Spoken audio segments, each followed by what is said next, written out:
going live now.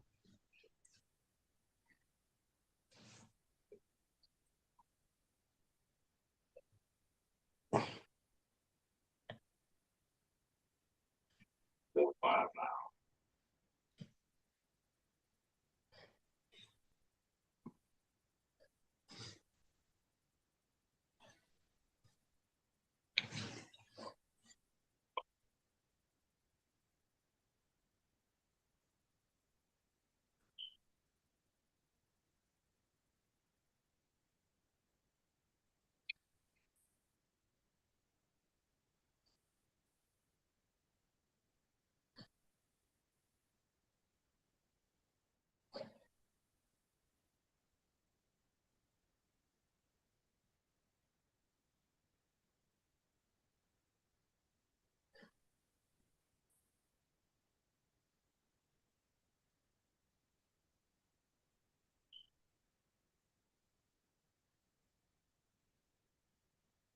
Welcome everyone to Nafs Healing Collective.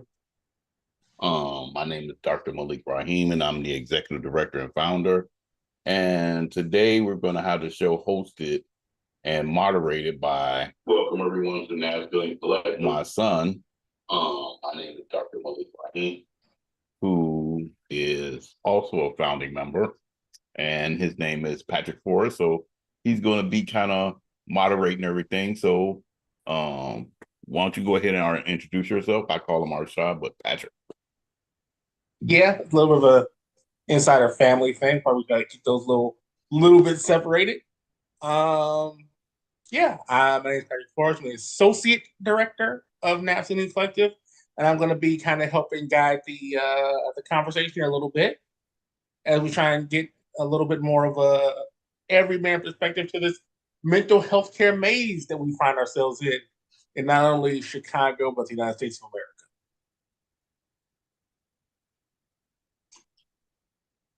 So I guess we can start off with the first thing, since this is supposed to be, the basics and the importance of mental health care, right?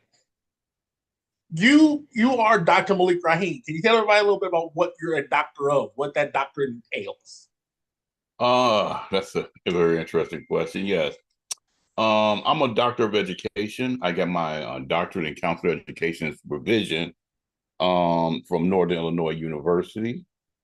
Go Huskies. And that basically is where I'm not only a counselor educator, where I teach people how to become counselors.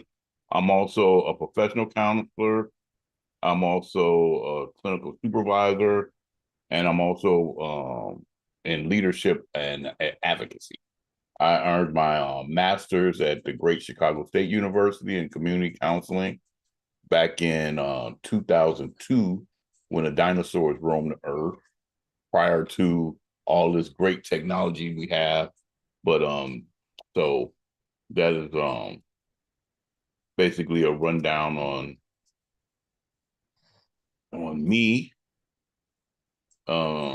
So it's like so I've been doing clinical mental health counseling and community counseling for 23 years. I've been a professor and an educator for 13 years. So it's been quite a journey, to say the least. So now, who would you suggest be getting counseling? How do you if someone were to be out there wondering, should I get counseling? Who would you suggest get counseling? Well, I think part of the stigma is that counseling are for people who have serious issues, and that's not the case. I would encourage anyone to get counseling to help with adjustment in life situations, period. Especially because everyone we see walking around have different issues going on, and some are more serious than others. And counseling help you sort out things, get a different perspective, get a different understanding of things. So if you to answer your question more directly, if you're going anything like life-changing events, and that includes anything like grief, if you're going through relationship issues, career issues, any type of stressors or trauma, um, and sometimes just simple adjustment things. Sometimes you could be having difficulty with just adjusting from one part developmental part stage of your life to the next. So it's like I would encourage anyone who is just having difficulty adjusting to everyday life situation to get counseling. And the way the situation is happening in today's political environment, I would encourage everyone to look into going to counseling because this can be quite exhausting and wearing on our mental well-being. So, so the thing is, a lot of people think that you go to counseling because there's something, seriously wrong with you, but that's not the case all the time. It can be for just about any numerous reason. Now, the difference between counseling, a counselor, and like a psychiatrist. I'm sorry. And is there a difference between like a counselor and a psychiatrist? Yes, there's a huge difference. A psychiatrist is a medical doctor, okay, and they can prescribe medications. A counselor is a mental health professional that is specialized in helping you with your growth, your development, your well-being, right? A psychiatrist looks at everything through a medical model, while a counselor usually looks through everything through a growth, development, and well-being model. So they can work simultaneously and work together with a psychiatrist as far as digging deeper into different issues that you're going through. But usually a psychiatrist is more in tune with a medical doctor and working at your situation and trying to resolve your issues medically. But um, a counselor really deals with more like talk therapy and working through things through those type of situations and helping you. Now there are some times where depending on what the diagnosis is, the person might need medication, and a counselor or therapist can help you with medication management. But it's always good to have what research shows that usually both are usually with more serious issues, usually both are usually more effective. Okay. So would that kind of mean like the when you say that people put the stigma on counseling for serious issues, you're saying like more like the psychiatrist is more the serious issues, like the medical diagnosis issues, or how does that like how is the separation between how knowing like should I be going to counseling or should I be going to actual psychiatrist? Um, well, a counselor, depending on their expertise, can work with you having serious issues. Okay, and they will a lot of times refer you if they feel you need medication. Okay. There's also this thing called managed care. And what managed care does is through insurance, they have list of people that's on your panel that are, have different specialties. And so what you'll do is you'll go through your insurance company if you have insurance. And if you don't have insurance, it's usually to get a good referral from, an organization like Nafs the Collective. There's also a national organization named NAMI, National Association of Mental Illness. And then there's also another organization that I was the former president of, but now it's being ran by as the president, Dr. Nicholas Battle, the National Association of Black Counselors. They also have a list of referrals of people that you can see. I wouldn't necessarily, a lot of times psychiatrists don't spend the clinical hour with a client. And so it's I wouldn't necessarily say the more serious issues, but a lot of times the more serious issues do need the consultation of a psychiatrist because you need the medications. Right. So that is the major difference, is the idea of being able to fill out the prescription for medications. Also the focus, because a psychiatrist is a medical doctor. Okay. Okay. Okay. So now you say you teach people how to be counselors, right? So if someone's going into counseling, what is something that they look for, what are some of the things you look for when you're teaching students about being a good counselor? What are the things you're teaching them Uh, to so be able to bring into the field? what do they need to do to be one of my Padawans? Is what you're at. Yes. Takes a lot to be a child of Rahim to join the Black Order. Tell me about it. It takes a lot. It takes a lot. I think one of the key things is that they should have a compassion to want to actually work with individuals, to actually help people. Um, they should have a sense of purpose on establishing working with their community. A lot of times what I found is a lot of students have been through different things like trauma themselves.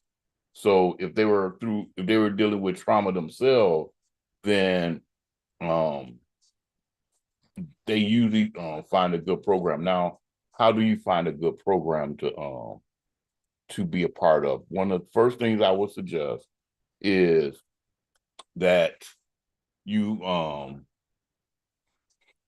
you research the program, um, look into the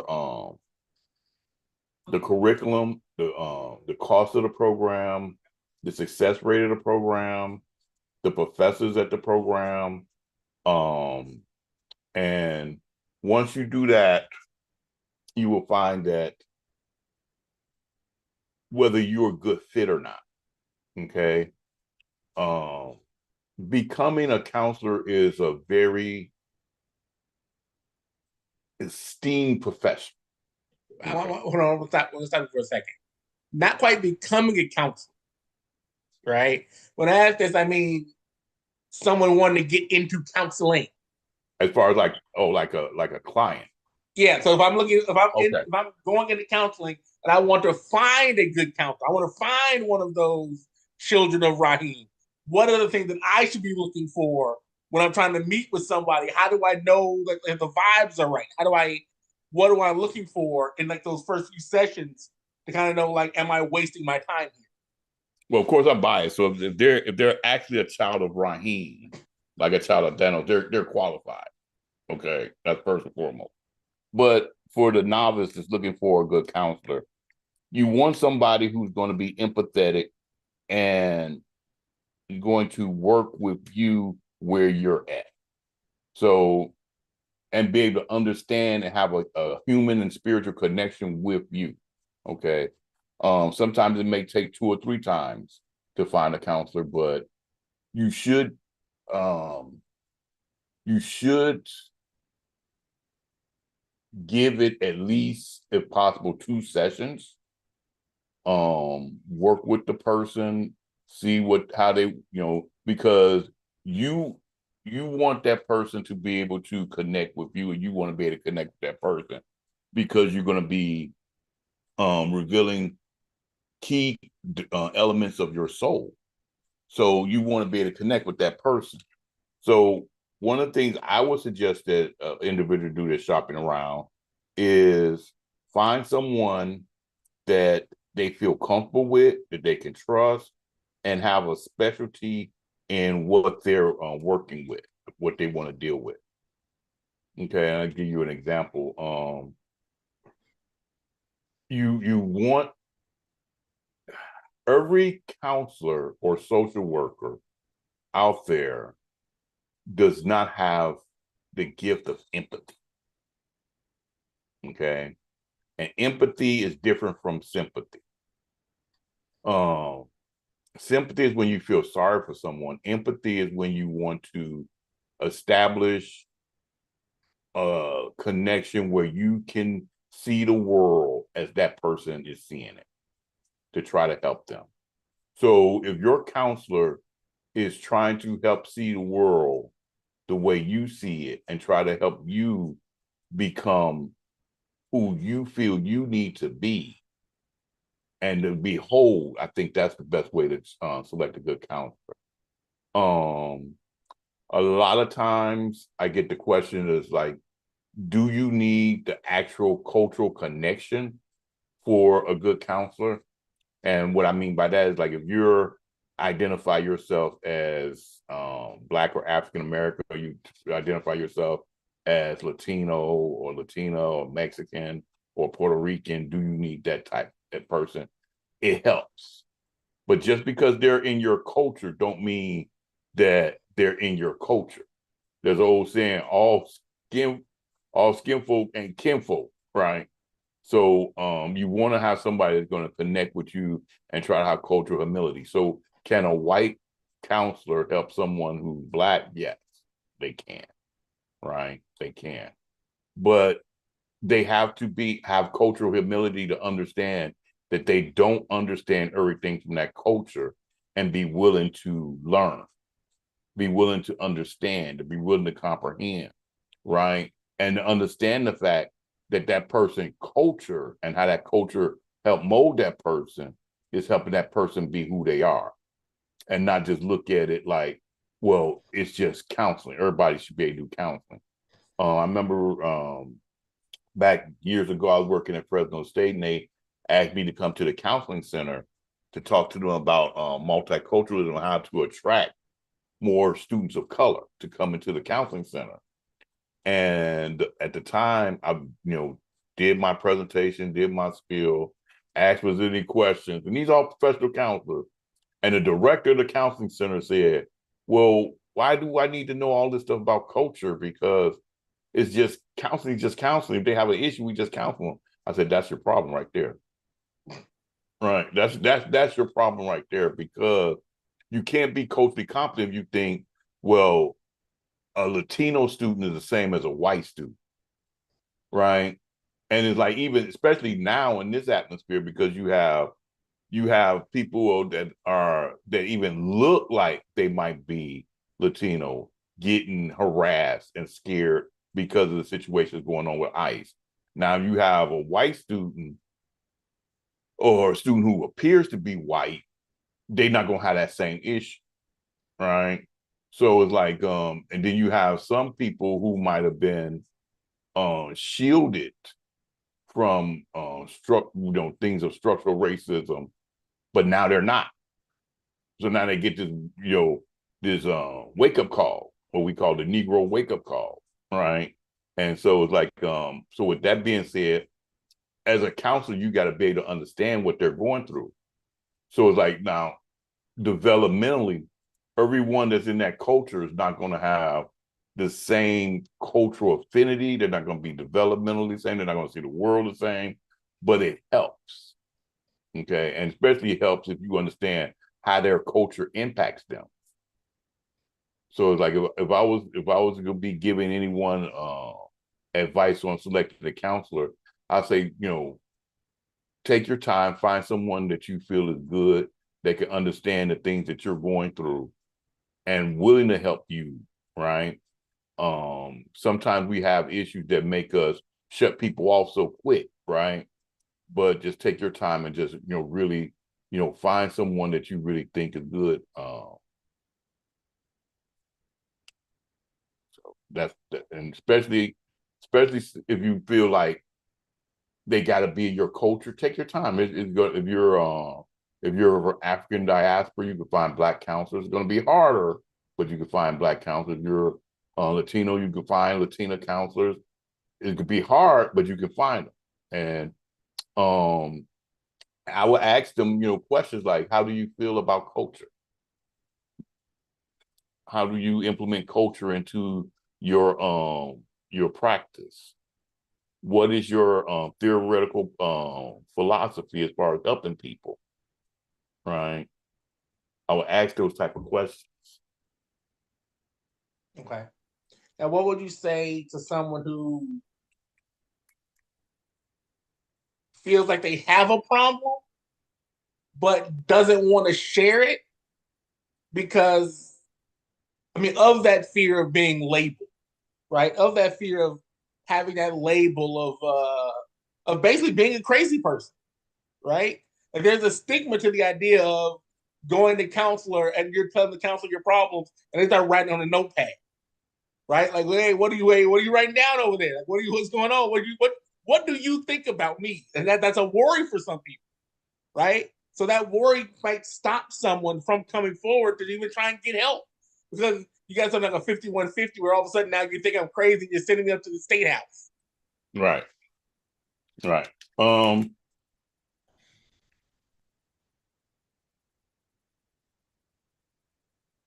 I look at counseling as wellness for the soul. So if you go to a doctor because you have a pain in your back, you go to a chiropractor, right? And you want them to help you figure out what that pain is and help relieve that pain. If you're having issues with your eye, you go to an optometrist to work on things about, making sure you can see better, whether you gotta get glasses or contacts, right? I look at a counselor the same way. So they gotta do a diagnosis and work with you to help you. So as far as them, if they're using a notepad, they're taking notes to make sure that they can understand and comprehend everything that's going on with you. Okay. You don't want someone making an assessment without being able to fully understand you.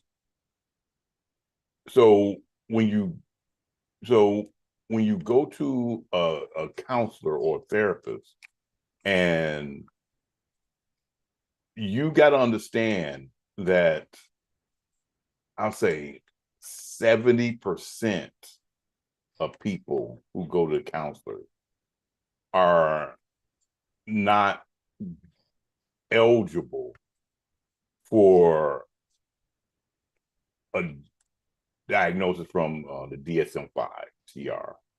Okay. So, but if you are, that's you getting the help that you need to make the life adjustments to be able to navigate through this thing, as Prince said, we call life, to for you to better adjust. Okay. So sometimes we got to get over that stigma of some kind of, that's one of the reasons that I established Nafs Healing Collective, is to get over that stigma of I'm going to a counselor, so that means I'm crazy. I'm scared people gonna find out I'm crazy. That's not the case, right? You're going to a counselor for your mental wellness, for your improvement, and for your development, right? And besides, it's nobody's business on why you're going to a counselor unless you decide to tell them. Okay.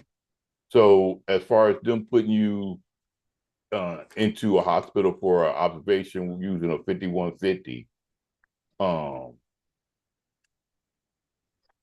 I'm not going to say that I've never seen that happen, but it's very, very rare. Right. So it's like, what I've heard a lot of times is, why are you telling your problems to a stranger? Pray about it. Send it up to Jesus, right? And one of the things I like to think of is this: it's like a lot of people who are spiritual or religious pray. They'll pray to, Allah, they'll pray to Jesus, they'll pray to Yahweh, they'll pray to God, they'll pray to Jehovah, whomever you call on to pray to, right?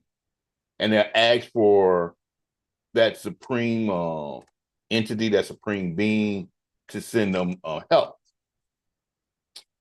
And then what happened is, there was, a person comes to them and say, "Hey, I came here. I saw you needed I got a boat here." Like, no, no, no, I'm waiting for God. I'm waiting for God. I'm waiting for God. They're like, okay. The story about And the lottery ticket. then, you know, and so like after a while they say, "God, you never helped." Like, what you mean I never Yeah, helped so you? you like four people. Right. I'm watching this. I'm watching this video of this young man. This young man, he's homeless, and the lady was trying to get him to help him. So she had him come to the house to fix things around the house.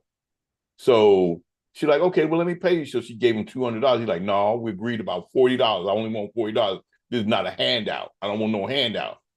So she's like, but I'm trying to help you. Like, no, I'm a man. You don't help me. You don't need me to help. So she gave him the $40. And then he did some more work around the house. She gave him the $40. She said, but look here, let me pay for a hotel room for you. He was like, no, as long as I got my truck, I can sleep. I can go to the park, sleep in my truck. And she was like, but you shouldn't be sleeping in your truck. Let me pay for a hotel room. He's like, no, I get to sleep in the park. I pray to God and God's going to deliver me. And I'm like, dude, I hate to tell you this, but God is delivering you by sending this person to you to help you, right? And that's why I look at it as good professional counselors. We're here to help people, and we're here to help you get over any issues that you might be going through. So when you say, God, I need your help. Why you abandoning me? Why you not listening to me? God must have me on mute. No, God don't have you on mute. You have God on mute on the answer because you're looking for a particular answer. And you're looking for the answer to come in a particular way. And God is sending you the answer. And a lot of times it's called a mental health counselor, professional counselor. Right. So I look at it to where it's like we have to accept the help that is here. Every counselor is not going to be for you, but it's going to be someone out there for you, right? And that's what Navs Healing Collective is here for, to try to help individuals who do not have insurance, that we can offer short-term mental health services holistically. When I say holistically, by not only working with talk therapy and counseling, but also doing activities, right? We have, going to have art programs set up. We got educational programs set up. What includes going to be technology workshops. We're going to have Sankofa circles, right? Where we work on healing ourselves as not only an individual, but as a community. Um, we're going to have food drives. We're going to set up sporting events where we go. Well, some of the sporting events that we'll go to witness we might need some well-being after we go see them, because I was, one of the things that's going to help hurt the mental health is Chicago sports. well, not all Chicago sports. Not all Chicago sports. You go to all of them. You go to a nice White Sox game and get some nice food and watch them lose 7-4. But are you going there to lose, or are you going there for the enjoyment of the atmosphere, the ambiance? Now, if you're going there hoping they're going to win, you might be in trouble, right? You might be in trouble. But I'm optimistic about this White Sox team coming up. I'm really optimistic. Speaking of the mental health, though, we do have this is what, Saturday, December 6th. Let's not the elephant in the room. Tomorrow afternoon, Bears Packers is going to affect a lot of Chicago's mental health. Well, I think it's going to affect a lot of the Green Bay Packer fans' mental health too, because no one's going to be right after this. Well, see, the thing is, I don't think Packer fans are right anyway. They walk around with xylophone cheese on their head. And you talk about, being stigmatized as having a mental health disorder. These people are walking around with styrofoam cheese on their head. All right. So, that's an issue. That's an issue altogether, but I don't want to I digress.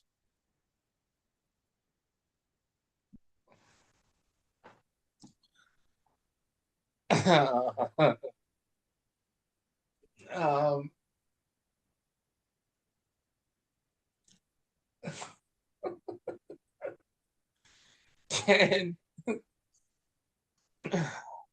so when we talk about the idea of like counseling, right? Counseling is a professional relationship, right? How chummy should you be? How much of a friend should you be with your counselor? This is someone you're sharing a lot of your life with, right? They're getting into a lot of those types of personal details. Like, can that person end up becoming a friend? Like, how do you balance the idea of telling this stranger all your details while also keeping them a stranger because it's a professional relationship? This isn't like a friend. How do you not like become connected to someone like that? You're going to have a connection, but there's also boundaries. So, and this should be explained as soon as you agree to the therapeutic relationship. They'll explain this to you that there's a boundary, right? Um, Now, as far as like hanging out, going to the Cubs game or the White Sox game, if a counselor ever asks you, you want to go to a Cubs game with them, run because they have a mental health issue because no counselor should be a Cub fan. No counselor. But I digress. No, I'm Again, joking. the club fan needs counseling. That's the entire idea. Hey. But I digress. But in all seriousness though, it's like there's a code of ethics that are that we're ruled by on having dual relationships with our clients. And it's strongly prohibited and frowned upon. So much so that a person could possibly lose their license. So it happens that as a client, you might become um, emotionally attached to your therapist or your counselor, but um, it's up to us as the professional to remind you that that relationship is not that. It's a therapeutic relationship. Even so much so, usually when you first come in, they'll remind you every so often, hopefully, that they won't, if they see you in public, they won't come up to you and initiate conversation because that can blow your confidentiality. Okay. So like say for example, um if I'm out on the street and I see one of my clients, I won't say anything to them unless they say something to me. Because if they're hanging out with some of their friends and I come up to them like, hey, how you doing? The first question they're gonna ask is, well, who's that? How you know them? Right. But and they might not be in that space where they want to tell anybody, but now you're kind of forcing their hand. But if the person comes up to me, now it's up to them to explain who I am. You know what I'm saying? They took the initiative where they saw me. So it's like I just let them know that if I see you, I won't initiate conversation, but I will speak to you if you decide you want to speak to me. So I'm giving them the power to dictate how they want to behave in public. And I let them know I won't be offended and making sure they know that they won't be offended. So, say for example, they're like, they know good and well Dr. Rahim saw me and he didn't even say nothing to me, right? Mm-hmm. It's not that I don't like you. It's not that I didn't want to speak to you. I just didn't want to risk blowing your confidentiality. So, you have ethical violations all the time, and it is very important that a professional counselor remain ethical and remain professional when they're dealing with their clients and not having dual relationship. So, for example, it's like as a counselor, I would not have a therapeutic relationship as far as take on a client that's a person that I know personally, right? So it's like I wouldn't take you on because you're my son, so I wouldn't take you on as a client.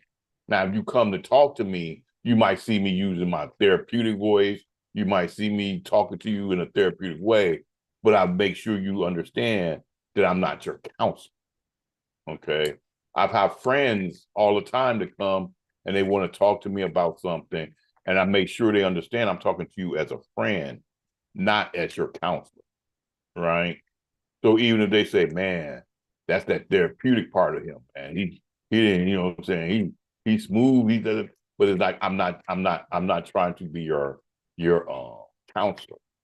I'm trying to help you navigate through these struggles now. So it's like to keep you because you might be going through a crisis, right? Or if a person comes to me and they entrust me to want to talk to me, I'll listen to them, but I make sure they know that this is not a therapeutic relationship. This is not we're not signing no contract if I'm taking you on as a client.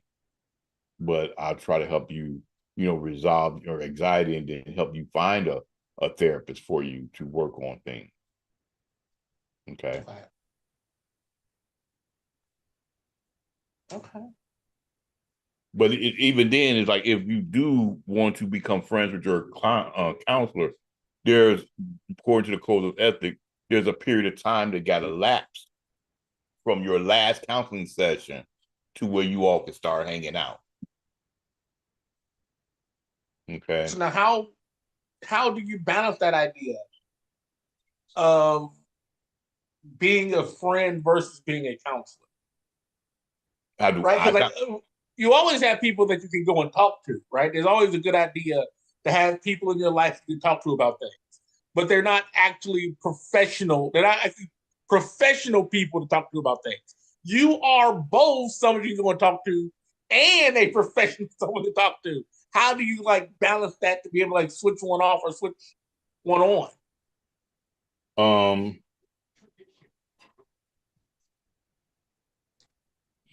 the best way I can say how to balance that is, am I charging you? Um, but it's like I have friends that go through things, and I try to introduce them. And what if they come to me and they start talking to me, and we're having conversation, I will let them know that I'm not your therapist.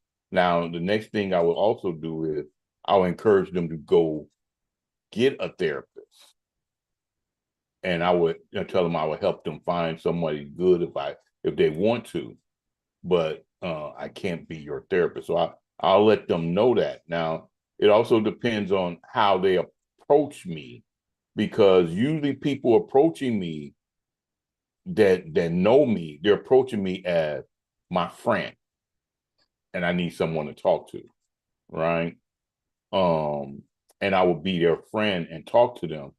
But if I see that the situation is dire, I would let them know, maybe we should, look into having you have someone talk about this, more intensely. I've had friends that come to talk to me about relationship issues, and I listen to them, and I say, have you ever thought about going to couples counseling? Right. Um, so that's usually the situation there. So I make sure that I'm the professional. So it's my responsibility to make sure I set the boundaries. It's not theirs. Okay. That's gonna be a whole other episode about couples counseling, though. That's a whole different. We can do a whole other episode on something like that. Yes. Yeah, couples counseling, a lot, well, we are gonna get too much into it, but a lot of issues that happen in interpersonal relationships, we can we can fully discuss those things, because a lot of interpersonal relationships are impacted by attachment from childhood, from trauma, from past situations, and they carry them over into new situations. So it's like we'll definitely love to talk about that. Okay. But yeah, I pretty much went through the gamut on that one. That's pretty much everything I got.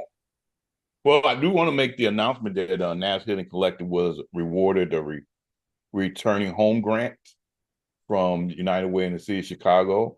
So we'll be working also with individuals who are returning home from incarceration, and we're real excited about that. And got a couple of other grants in the pipeline that we're waiting for a decision to be made. And um, once we get the final verdict on those, we'll be making those announcements. But we plan on in the soon future, 2026, to be holding some COFA circles and possibly helping individuals out with CTA pass to be able to Yes. get back and forth on the CTA. All So if right.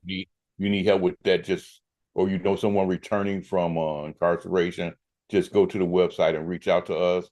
We'll make sure that they get a CTA pass, and if they come to any of our events, we'll make sure that they're fed a lunch. Yes, and potentially our gift card system that we are also setting up for participating in in our Sankofa circle. I do Yeah. hope I got that right. I've been mispronouncing that Yes. for a while now. All right, but thank you. Thank you. Thank all of our joiners and listeners. Thank you so much. Been exciting. Yes. All right, we are out. Yes. Take care.